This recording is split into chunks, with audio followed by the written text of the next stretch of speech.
Hey guys, it's Sunday evening. It's time for our capsule sermon, and this weekend Erica and I have been gone to Ohio, and we spent a lot of time traveling, in the airports to and from, and getting back and forth from there.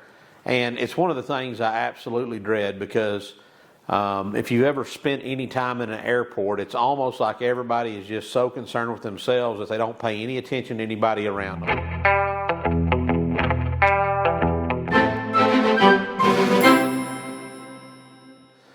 They're walking by, talking on their phone like this, looking at it with it on speaker, and everybody's hollering at it because they can't hear it instead of putting it by their ear, or they're walking on the wrong side of the aisle, or they're walking down the middle and they're just stopping and it's like there's no common courtesy left anymore.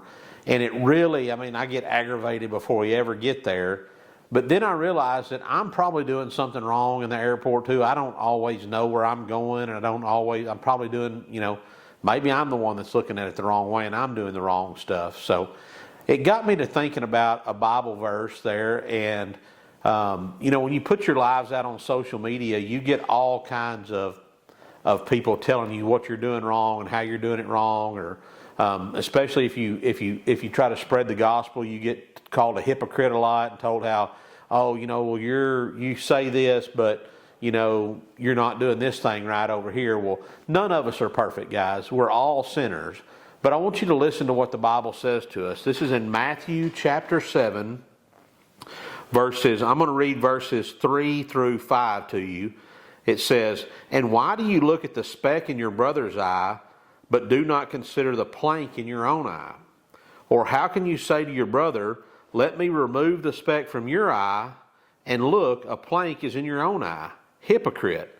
First remove the plank from your own eye, and then you will see clearly to remove the speck from your brother's eye." So what that's talking about there, guys, is don't be so quick to judge everybody else. Don't be so quick to point out their shortcomings and their failures, because you've got a lot bigger one right in front of you that you haven't taken care of yet. And that really rings true to me too, guys. I want to be sure that I try not to ridicule or criticize anybody or tell them they're not doing something right, even if I don't agree with it, because I don't always understand where they're coming from or what led them to that.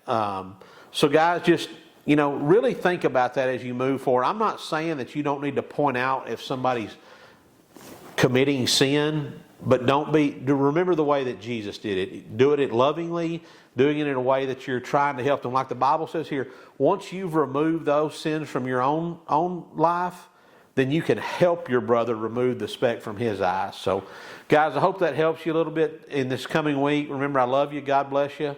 Y'all keep praying.